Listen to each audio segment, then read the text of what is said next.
options here for both teams.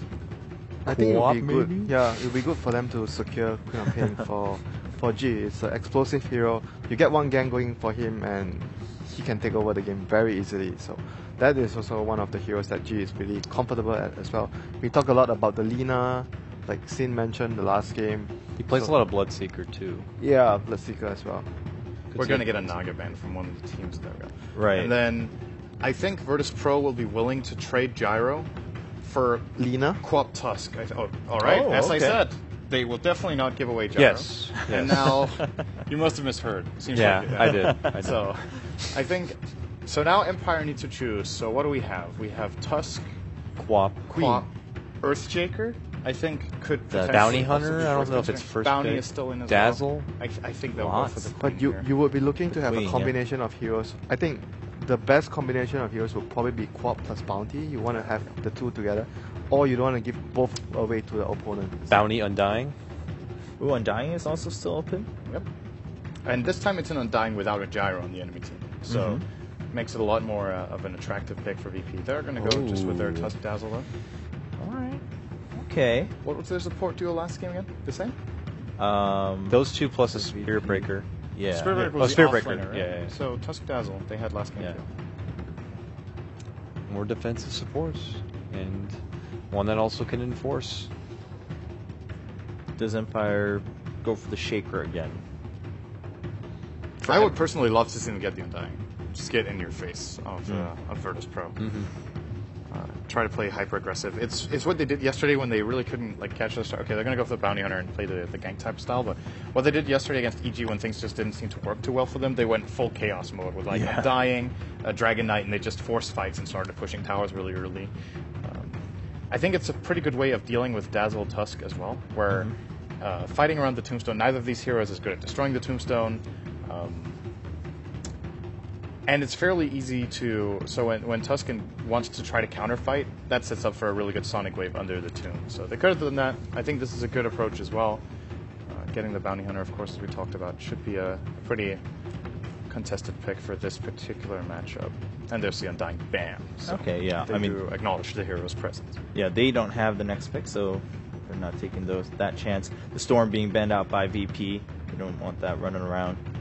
I could foresee VP just getting Spirit Breaker again. It's pretty nice Yes. against Bounty Hunter. It's Works true. good against Queen of Pain. If Yeah. she blinks away, you maintain the vision. And I feel the other thing is, against Quap plus Bounty Hunter, you want a mid that's very survivable. And when we are talking about mid that's really survivable against ganks, you can talk about TA, that's Wind Ranger, both are really good at surviving ganks against Bounty Hunter early on. Ooh. Wow, this Ooh. okay, this is a really tanky hero and a very good lane matchup for Queen of Pain. Oh, yeah. I Is think it- Empire are going to change their plan. This I was is just going to gonna be a say, sound yeah. quad now. Is it good enough of a counter where they're going to be like, okay, time to move this Quap somewhere else? Now, the interesting thing about this is that Empire themselves banned the Razor, who could have actually gone toe-to-toe with Viper. It's a pretty even Right. lane. But since they got rid of that one, then all of a sudden it's going to be a little bit more tricky for them to find a mid laner who actually fares well against Viper. Now, with how OD. fast VP drafted super fast. Yeah. So I don't know if they actually already thought about that step. If they ban Razor now, this is exactly what we're going to do. Ban Shaker, pick Viper, no second thoughts. VP. This is a hard pick for Empire because maybe they want to run the Dragon Knight, but that's really a bad lane for Dragon Knight. That's like one of the worst lanes he can have. Yeah, and also with that speed, I think VP just trying to keep Empire on their toes, just make sure that they keep that pressure on starting from the draft. Of course, I mean, Sin, you did mention the Viper several times to be used against the Quap, so finally we are going to see that. Empire juggling through their options, definitely a couple left. Just feels like Virtus Pro have a lineup already where it's Viper's going to build up a mech at some point, then they could just all come together, make a push happen, and Yeah. Empire got to be ready for that push, and that's what Bounty Hunters typically hate. Everyone clumping up and moving as a unit. You're like, I want to pick one of these guys off, and I can't. So Virtus Pro have the right idea right now with their team composition, and Empire need to find a way to respond. So I'm not surprised they're sweating this one out. I actually like AA against what Virtus Pro have. AA is quite decent against Viper, and it's a good way of contracting the Grave as well, and the healing power from Dazzle. Wow, that is really, really quick.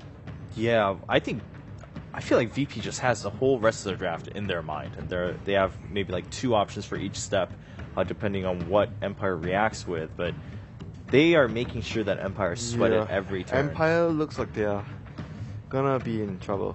Like PL here is really good against the Disruptor as well. Removes the track, removes the glimpse. I mean, he's going to be a problem for them. Viper is going to take care of the Queen of Pain in the lane if Queen of Pain chooses to go to mid. So, laning phase wise, I think Virtus Pro have a very good laning phase right now. What can they do to deal with this PL now? Do they risk going back to like an Ember again? Oh no. And that might be like not what they want to do. Plus, then they get a pretty flimsy Yeah, lineup. if they go back for the Ember, we might actually see the same thing happen again. The Tusk plus Spirit Breaker going to his lane and giving him a lot of trouble.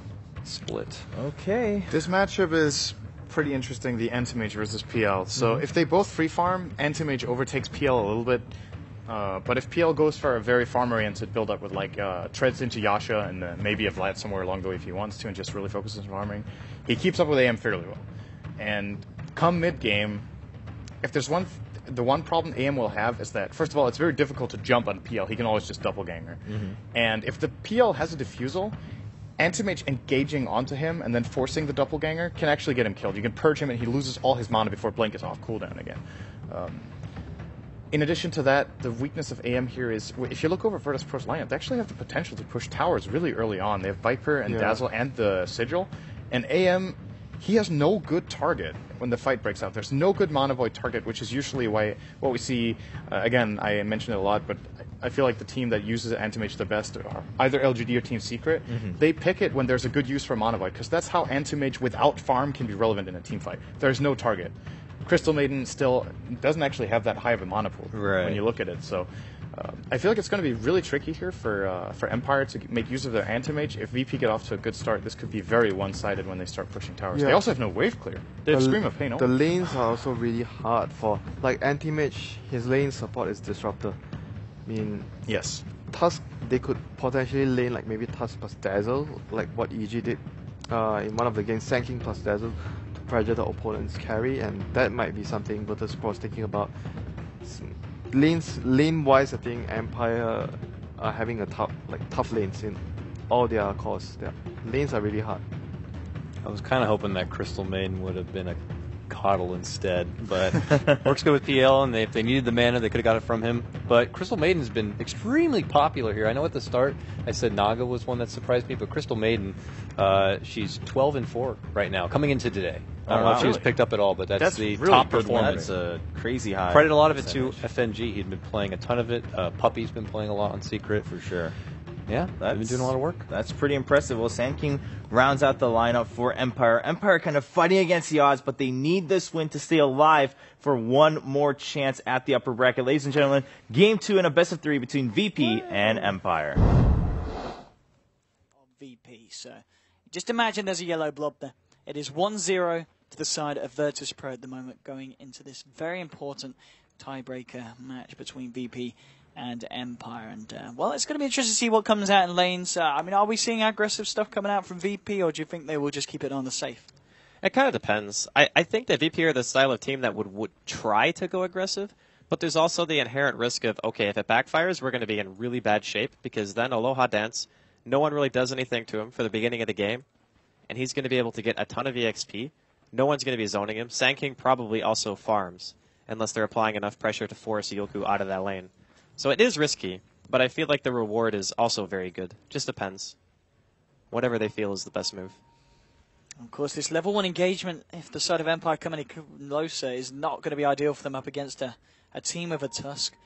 I think Empire realised that going to be a little bit too risky to go for this. Silent is in the region here with Always Want to Fly.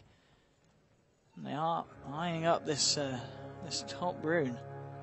But I'm pretty sure VP are going to take it, and yeah, the side of Empire are going to want to contest that. They're just going to look to get that bottom rune here for resolution on the Queen in response. That does look like they are at least sending Illidan top for the time being. And that means that it's going to be Phobos versus Sand King. Okay, so melee versus Sand King. Sand King actually does very well in these matchups. Some Sand King players actually put like 1 value point, or sometimes even more, into Caustic to farm the lane. Others will just skill Sandstorm just to stay safe and just do the standard build where you can maybe go back and farm a little bit of jungle stacks a bit later on. But for now, VP are looking to contest this lane. I actually favor the PL and the Crystal Maiden lane, and now actually Dazzle's coming up here too. So I think after they saw the Sand King and the Bounty Hunter, they're like, okay, that's super greedy. We actually just want to try to pressure your AM now. Silent's going to have a bit of a tricky old time. They do have a disruptor, and I guess once he's got the glimpse and the kinetic field, may be able to do so much, but not necessarily the best defensive support in a lane. Well, the biggest issue is, even if you had a defensive support in a situation, it doesn't matter. Like, you're still against 3 heroes. There's not one hero that's going to be able to keep you safe from this. No matter what, Silent is going to be having a really hard time finding CS against a tri-lane with a Dazzle, a CM, and a Phantom Lancer. The other thing, too, is that always when a fly can just get killed if he's out of position. Well, that's quite some stat there coming out. They haven't picked it since 2014. That's a fair few months ago here, so we'll see how rusty Silent is on the old AM. I'm sure he's played it outside of competitive. I'm sure they would have had a few games coming into this one and maybe looking to use it as a pick that would catch people off guard. But so far, it doesn't look like he's having a lot of fun up against the spam that Lil was able to provide there, just with the heal bomb pushing Silent right back. And mid lane, Aloha Dance just keeping eyes on G here, has yet to make a move, or at least try to, and G harassing Resolution right. I mean, Resolution's got to be careful. Aloha Dance just going in with some hits, just trading right clicks here with G. And again, the double D ward there with the tangos. And that was his last sentry too, so Aloha Dance is going to know that G does not have another sentry to his name, which means that he's going to have to get some bot for him and ferry it back out here. Otherwise, Aloha Dance is going to continue to be that pesky nuisance. How's the bottom lane going? Well, pretty evenly by the looks of it. A couple of tangos have been taken up already by the Tusk. SK's actually out of regen here. But, well, he started with items that lead me to believe that he wasn't expecting a solo hero here. Because there's no way that you go to lane without regen if you're going in a 1v1 matchup. You buy boots if you think the enemy is going to be trying to gank you, or if you think that it's going to be like a defensive dual lane or tri-lane. So maybe in some way Empire didn't anticipate this, but it seems unlikely, because Sand King and Bounty together are 2 extremely greedy early game heroes that do not function in a tri-lane scenario at all. So FNG probably saw that and he was just like, yeah, alright, we're just going to go aggro, because their heroes actually can't contest the lane. I mean, for the time being as well, it's certainly working out for VP. If you look at Illidan and Silence Farm, you've got 15-9 on the PL compared to the 7-0 on Anti-Mage. If the game remains like this, it's certainly going to be a slow start for Silence AM. Well, the nice thing about AM is, after you have your early game, it still is very difficult for VP to gank you. Mid lane, trying to get G out here, and they might just dead. find it here. Blink forward from Resolution. That is going to be your first blood here. Resolution trying to get himself out. And Aloha Dance actually might lose his life here. He could have healed and killed him. He was tanking a full creep wave. All right, I don't know what happened. I think Lil just like TP'd and maybe like missed hotkeyed or something. But that was definitely a return kill right there. Unfortunate stuff there for the side of VP, but Empire finding first blood. Going to feel a lot happier with the beginning of this game. It's a lot better than giving away 3 kills from the off. Empire. How's the Sand King looking? Well, he's being dove up on from Phobos here. Yoku has got his bottle. Phobos still with 3 tangos in the bank. And Lil just going to look for this 4-minute rune. Who's going to have the fastest fingers? It's going to be Lil, able to grab himself that regen rune. I'm really surprised this lane is so lopsided for Tusk. I did not think that Yoku was going to have such a hard time in this 1v1 matchup. I guess it's just because of that, right? It's because of the spam. Like, because of the CM aura, he's able to just pop that every time, and he can actually pull him out of Sandstorm with Snowball. I guess you can, like, Snowball the creep wave, and as long as you roll over where the Sandstorm is, you're going to pull him out of Invis. It's actually very useful. Well, it's looking good so far in terms of that lane. It's just the mid lane, really, that's certainly looking up for Empire. Resolution at the moment, 18 for 7. G with the slight edge, but the fact that he did give away that kill top lane may be looking at a bit of aggression here with a slow one to always want to fly. FNG trying to move in for the Frostbite.